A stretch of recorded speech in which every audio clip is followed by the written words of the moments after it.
Hello and welcome to today's episode of Let's Talk Loyalty and Loyalty TV. Today's guest has an incredible career in loyalty, working for over 13 years on many of the most exciting and innovative propositions that Starbucks now offers in the US market. Joy Das Gupta is now an independent loyalty consultant working for numerous clients, such as Brooks Running, and previously supporting brands like Coca Cola, Stanley, Black & Decker, Cisco Systems and Samsung for Merkle. Joy caught my attention on LinkedIn from her posts with a number of insights and pitfalls that loyalty marketing professionals need to be aware of. And I knew our audience would love the chance to hear her perspective. I hope you enjoy my conversation with Joy Das Gupta from Das Gupta Consulting. So, Joy Das Gupta, welcome to Let's Talk Loyalty and Loyalty TV. Thank you, Paula. Nice to be here. It's so wonderful that the joys of social media and LinkedIn has given us this opportunity, Joy, to connect. I've been looking at some of the wonderful posts that you were putting on there recently on some of our content, but also it's just some helpful tips and tricks from your incredible loyalty career. And it caught my attention. And I always love to kind of hear from particularly consultants who have a really unique perspective, both in terms of the corporate side of loyalty and, of course, what you're doing now as an independent loyalty consultant. So lots to talk about, Joy, in terms of your journey to today. And I really want to pick your brains about what our audience needs to be thinking about. So before we talk about all of those insights, Joy, as you know, we always start this show, try to get a sense of what does our audience, what can they learn from you in terms of what's your favorite loyalty program and why? My favorite loyalty program right now is from a company called Grove Collaborative, which is based in the Bay Area of the United States. And they are a direct-to-consumer company that offers a subscription, but they have a clear mission, which is to reduce plastic use. So all of the products that they sell for cleaning and for beauty care are really focused on either removing or eliminating plastic packaging and using renewable resources. So I think what I like about it is not only is it convenient and there are subscription-based benefits, they also do a really good job of introducing you to new products that meet the environmental mission and still do some of the things that people love, like discounts and free samples of beauty products and all those things that show up in your package. So I think they do a nice job of blending discovery with familiarity in a very convenient program. Okay, certainly a very unusual example, Joy, but I would say right on trend. Sustainability is a topic that loyalty professionals have to think about. Of course, brands at every level need to be thinking about. So wonderful to hear that example. And certainly for anybody listening to the show, we'll make sure to connect to that in the show notes. It sounds like it's still quite a small operation from the way you've described it being in the Bay Area. But if it's performing as well as you've said, it sounds like it's got plenty of potential. Well, that's where they're headquartered. It's actually a national company, and they are selling a lot of their products and their branded products in major retailers like Target in the United States. So they support the whole country, but no, it's not a large company. And I really wanted to bring an example that wasn't maybe one that listeners had heard of before, because there's some great innovations going out there in smaller companies. Indeed. And I know innovation is a key passion point for us on this show, Joy. I know it's a key passion point for you as well. So I'd love you to kick us off by talking us through, I suppose, some of the work that you've been doing. I know you've been involved in lots of different areas, whether it's mobile payments, of course, loyalty specifically. The flagship, I guess, corporate role that you've had, of course, has been in Starbucks. I know you were there for quite a long time. So would you talk us through how did you get into loyalty and some of the work that you've been doing? Well, like many people, I fell into it. I started working for Starbucks in 2005. And at that point, there were no loyalty programs at Starbucks or really in the marketplace other than things like airlines. Yeah. So, from various marketing and product roles at Starbucks in the US, working on everything from technology to coffee, we started to launch our first loyalty program. And it's the great thing about being at Starbucks for 13 years was we went through at least 4 iterations. We had to sunset a couple of programs because it was clear that they weren't making money. Even though customers may love them, that wasn't, a good balance. So that's how I really got started. Is I moved into a role and we started working on it, and then we saw the opportunity to work on mobile payment when uh, Apple actually launched their App Store. It was one of the first ways that brands could actually directly have mobile relationships with their customers because before that it would be things like text, which you don't really own, whereas an app was a way you could Mm, actually own that relationship. So we mm. got on that train right away, and we worked with our point of sale team to say we need to make sure people can pay with their phone. That is the future. And that was back in 2008. Wow. So that's how we got started. It's quite a vision, actually, Joy. When I think now we take mobile payment for granted, I think you told me off Mm. air that I think 50% now of the Starbucks payments are done by mobile. But it was probably something that was super complicated, probably didn't make a lot of sense to people. I mean, it's almost 20 years ago. So, I mean, how did you know that that was going to be such a killer app, to use the terminology in terms of, as you said, with so many propositions to try, so many reward options available, but mobile payments was a very strong proposition for you to focus on. So it was interesting. Like a lot of things, it's born out of solving a problem. So the number one question that would come into Starbucks customer service was, how much money do I have on my gift card? Okay. People couldn't see their balance, right? They had to call a toll-free number. And so we realized, like, through making a simple API call, you could just display that balance and you could have it on your phone, because when you really need that information Mm. is not when you're sitting at a desktop, it's when you're at the register, right? It's Yeah. not really helpful. Yeah. Or when you're out running your errand, you want to know, well, how much money do I have on this card? So Mm. we realized that we could save a lot of money from Mm. customer service if we could just get this one fact out to people. And that's kind of, what led to the first conversation, which is like, let's let people look at how much money they have on their gift cards. Starbucks has led in the gift card business. Yeah. And then let's turn it into a barcode and see if they can scan it. And that was a very, like you said, that was very complicated. As you know, and still today, point of sale is not something you can touch usually. It has a lot of rules and regulations. All your money comes through it. Yeah. There's a lot of protection.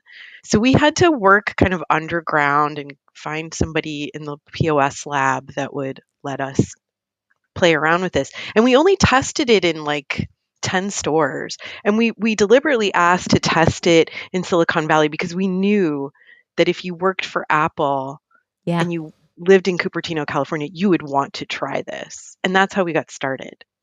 Wow. Going for the cool kids, the cool tech, and just Hmm.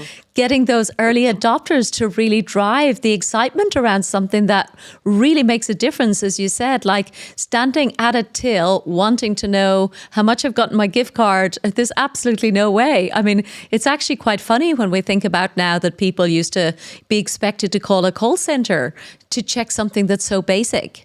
And one thing that I've always admired actually about that whole, I suppose, wisdom of what Starbucks did back then, Joy, was this idea that obviously credit cards are such a popular form of payment, but they're actually quite expensive. And I'm guessing particularly for a coffee retailer like Starbucks. But you guys, I think, very early on saw the gift card opportunity. And if people were preloading their cash there, you save the credit card fees, of course. And then, you're literally almost operating as a bank because you're holding the cash then ready for people because they know they're going to come in and have their daily coffee with you. Yes, that was something Starbucks figured out early on, that holding money, of course, was advantageous for many reasons. People have prepaid, Yeah. they'll come and spend it, and you also do earn some conservative interest rates as well. Yeah. So it's literally the gift that keeps giving the company. But I will say that that's a good example of a strategy that's really not viable for most companies. Starbucks is unique in having a highly giftable product that is Yes. a low ticket. So for $10, you can buy something at Starbucks, but most retailers and most brands, Mm. $10, it doesn't make a meaningful Yeah. dent Yeah. in the average price point. So it's unique in that gift cards are not only at the right price point, but because of having a large store footprint, you can give it to anybody and they can usually use it. Yeah. Indeed. And even though we didn't have a strong footprint of Starbucks in Ireland when I was working in Loyalty Joy, I did give away a lot of coffee because even as a category, it's pretty universal. And of course, we would allow people to do, tea and hot chocolate and actually any hot drink. But anytime we decided we wanted to go out and just reward people for any random surprise and delight reason, coffee or chocolate actually was my other favorite one. It's just like, once we got the point of sale piece as well set up so that we could obviously have unique codes and make sure that there was no over redemption. But it is, as you said, it's a very unique category in its universal appeal for everyone.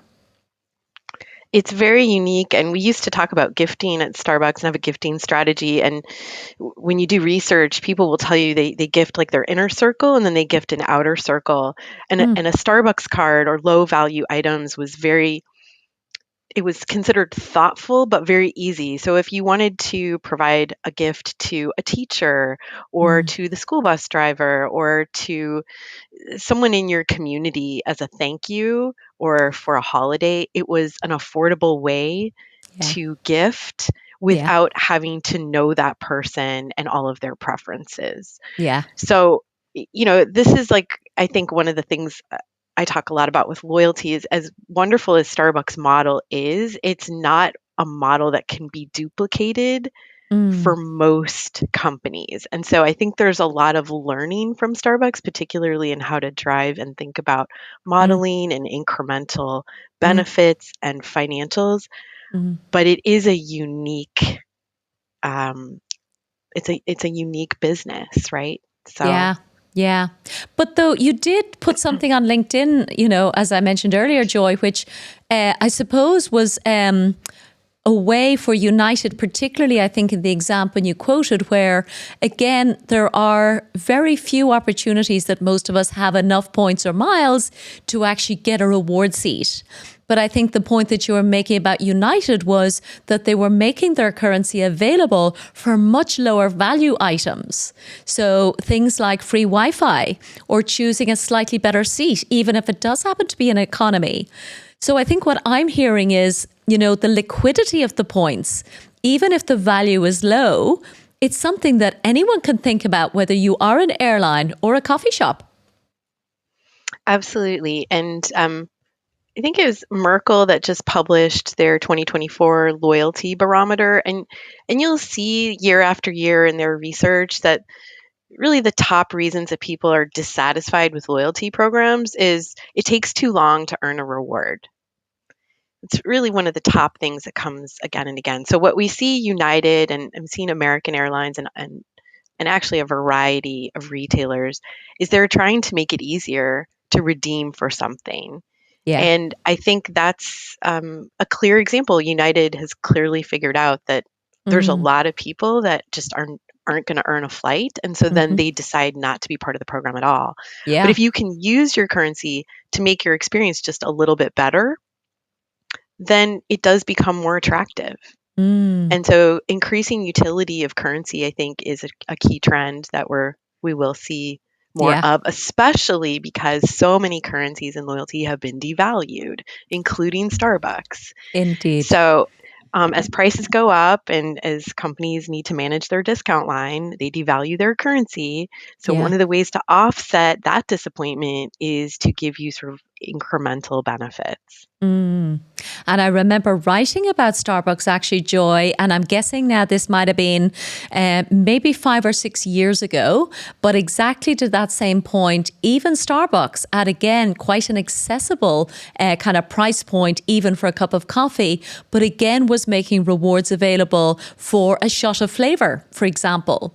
So again, that was something where it was just always being made easier, simpler, and a way that you could close the loop and get that instant gratification that I think we all just get like a dopamine hit.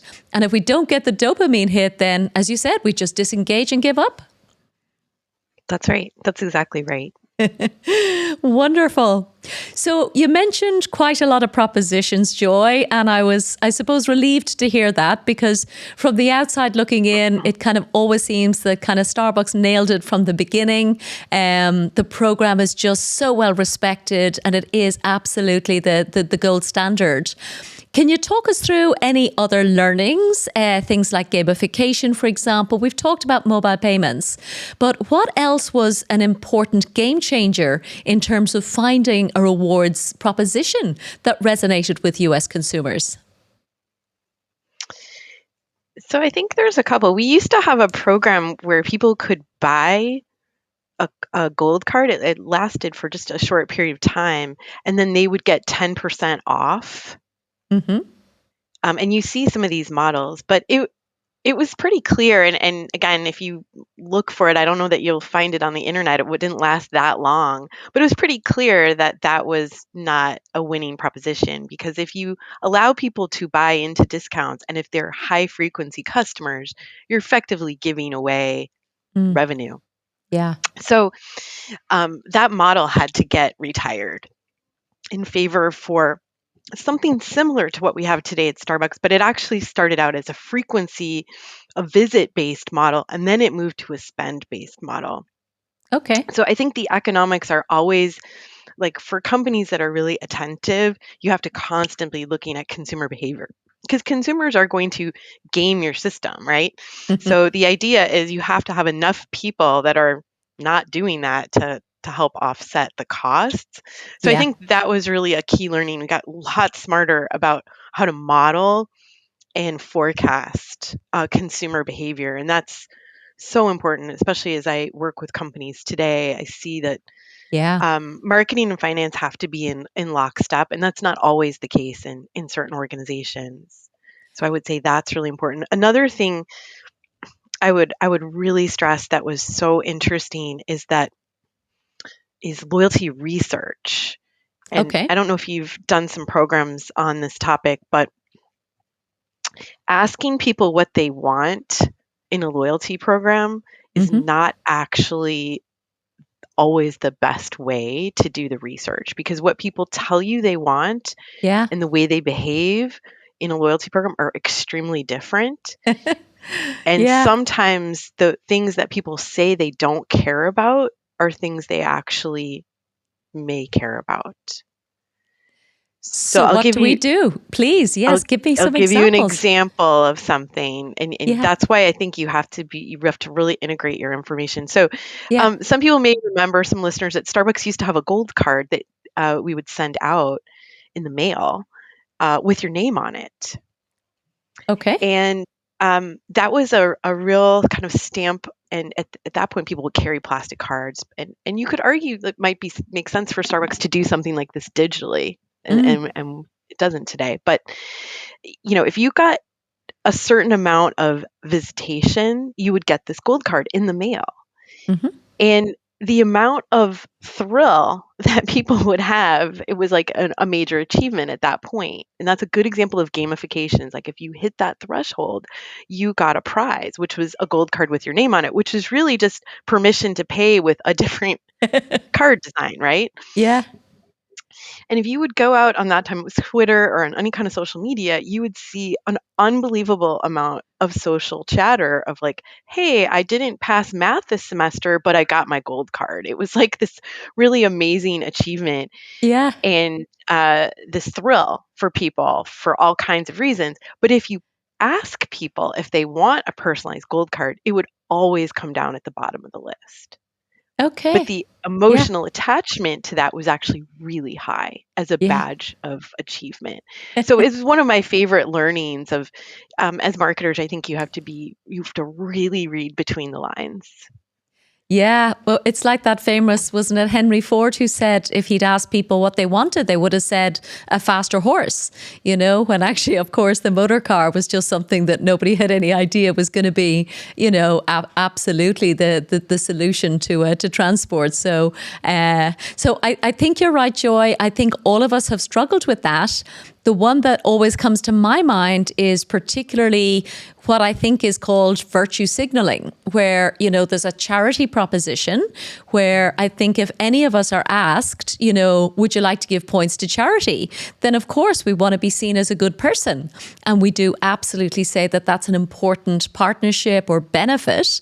But any programs really that I've kind of seen figures on, the actual proportion of people who do end up doing the donating to charity is always much smaller, So I don't know if you've seen that, but for me, like if the points are available and I can do something for myself or give it off to a charity, I think I usually go for, the reward for me for all my hard work. That's a great example, and I feel like that was a constant conversation in Starbucks, just overall of the brand and Yeah. wanting to be very thoughtful about many things in terms of the environment and coffee farmers and support for those. But again and again, Yeah. you don't necessarily see people vote with their points that way. I think those are very important from a Yeah. brand perspective. I When agree. I think when Yeah. I think when companies get into challenges is when they tell themselves that that's Yeah. a major consumer motivator. Mm-hmm. So my sense is that, and I don't coach companies to necessarily get rid of those things, Yeah. but to try to coalesce around a single day or a week where you create a cornerstone event, Mm-hmm. because it is important to your brand and you do want to showcase some of the other things that your brand may work on, but not to make it a centerpiece Yeah. of the program. Absolutely. And it should be available. Absolutely. I would never say not. But I think for me, Exactly. it's about managing the expectations of what, behavior is going to change, whether there's going to be incremental spend based on that particular proposition. I don't think that that's realistic. But yes, nonetheless, there are people who want to do that. And for sure, we should facilitate it. In fact, for me, the single most important piece was understanding the value of what I might want to do to a charity, because I think, again, sometimes it's a case of donate points to charity without, specifying, for example, feed a child for a day, for example, as something which is much more tangible. And in that case, then I'm much more likely to say, okay, this is something that I know what I'm doing, rather than just kind of being a good person for the sake of it. So I think that specificity is something that I learned was an important factor as well along the way. I would agree with that 100%. People want to know Yeah. how their currency is being used and they want to see the impact. And we see that a lot with companies doing social impact reports. But I think that's a great opportunity for loyalty programs to connect those pieces more effectively. I agree with Absolutely. you. I think that's an opportunity that I haven't really seen that fully mined yet, at Yeah. least here in the US. Yeah, yeah. The one that I really wanted to quiz you about, Joy, given your expertise, is the whole area that you briefly alluded to around financial modeling. It was always the part that I struggled with the most, and you alluded to it earlier, and of course it has to be done. In your experience, Joy, is it better coming from finance? Is it better coming from a loyalty team with data analysts? Or or I guess obviously, of course, it has to be done collaboratively, but what do you think is the best way to prove the incrementality so that everybody in the business is comfortable with the level of investment that's going into the program? Yeah, that is kind of the million-dollar question, right? Yeah. Um, so Starbucks has always been a very collaborative, cross-functional, and matrixed culture. So I I, bel I believe inherently that it does have to be a cross collaboration. Mm, If you make it the domain of just one team, then there isn't sort of co-ownership. mm, What I do see as a consultant is companies that try to outsource this to an agency. And I am a fan of many agency resources, but I'm not a huge fan of giving it to an agency other than, or a consulting firm other than to advise you. hmm. It's a model you have to own internally because it is so, Yeah. it's such a significant and important part of your business. So that's one thing I do feel I don't advocate just giving it to an external company Hmm. because your finance team will say, well, what were those assumptions and how did you arrive at it? And then it's invalidated and you spent a lot of money for a model that people don't necessarily believe in. Yeah. I also think it requires a very strong test and learn culture.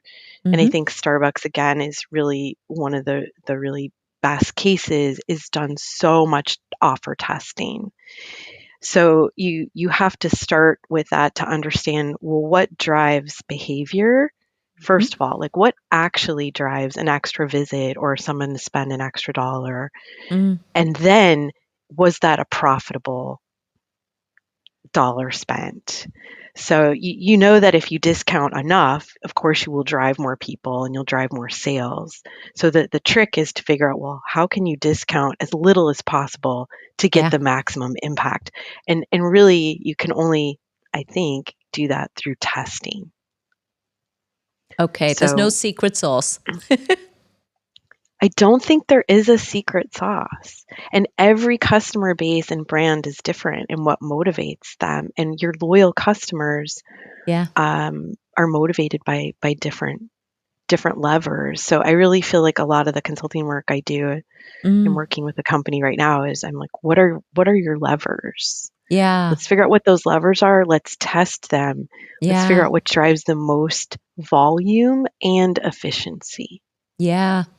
And actually, you've reminded me of one of the, I suppose, high profile levers that Starbucks has done. And maybe since you've moved on from their Joy into your consulting work, but it's the whole idea of NFTs, which I know, exploded maybe 2, 3 years ago. I personally still never really understood why people were excited about it.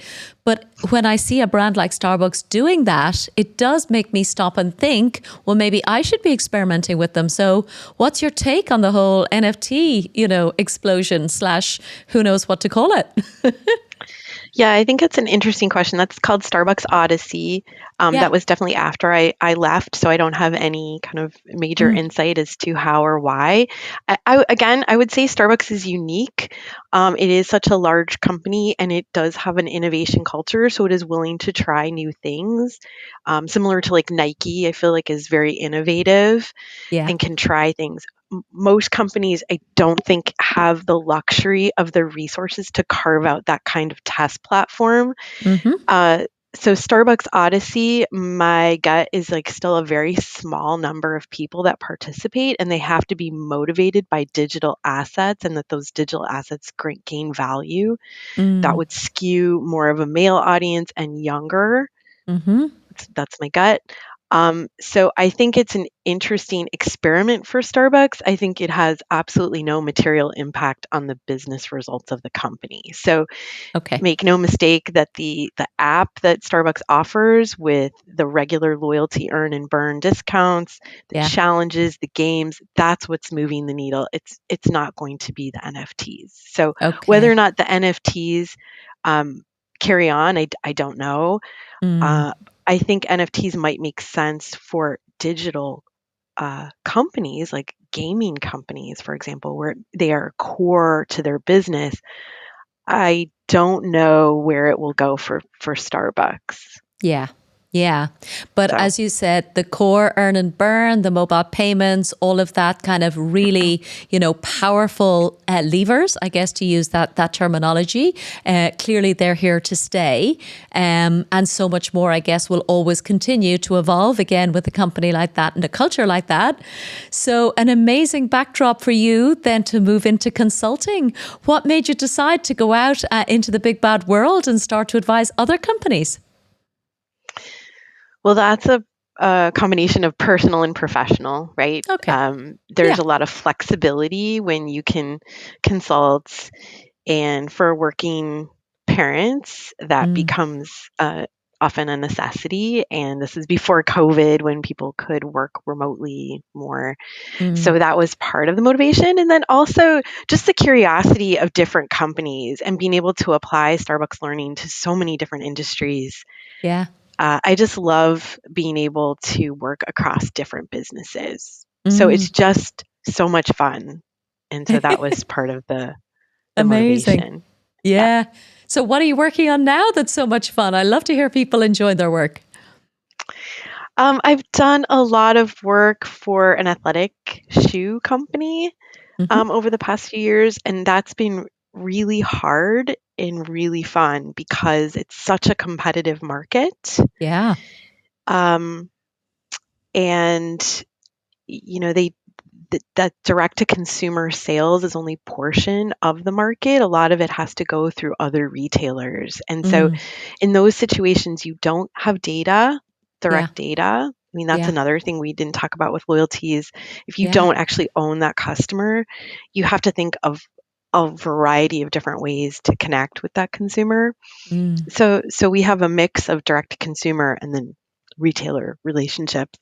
Mm. And that's been a lot of fun to think about how to connect. Hmm. Okay. Yeah. So exciting times. What do you think then? We're coming to the end of our time together, Joy.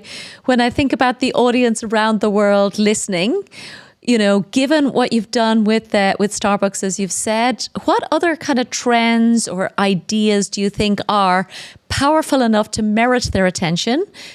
We've talked about things like NFTs, we've talked about sustainability, and the role of understanding those different levers and not taking the research at face value.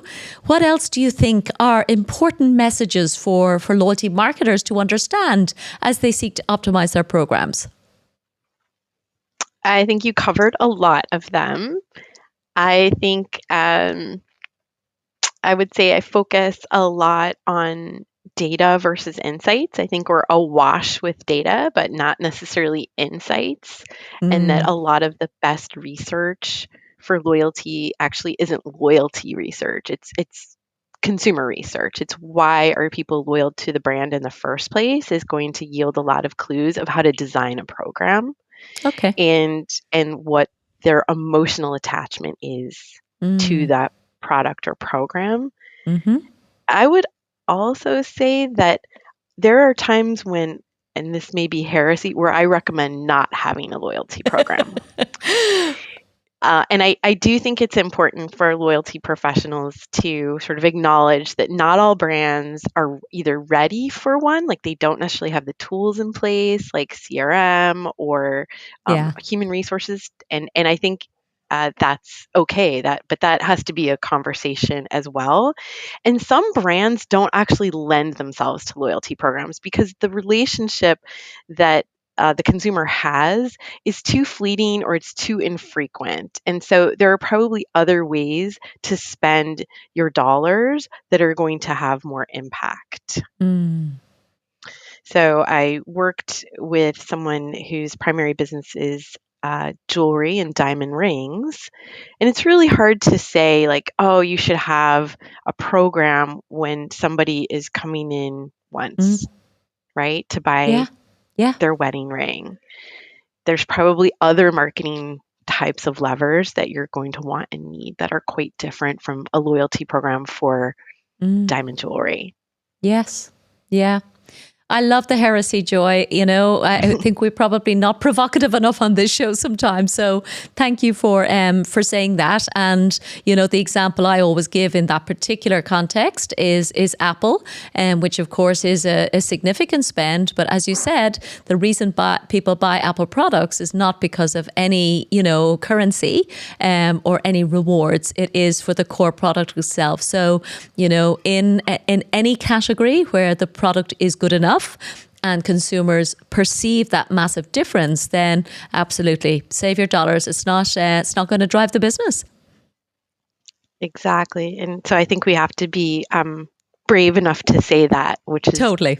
You don't need a loyalty program, or you're not ready for a loyalty program until you have some of these fundamental pieces in place. I think that's really, really important, because it's not every business requires it, and we're getting into a situation now where there's so many programs out there that they all look alike.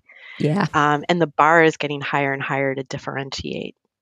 Indeed. And certainly in this part of the world, Joy, every brand in the Middle East wants to be the biggest, wants to be the best.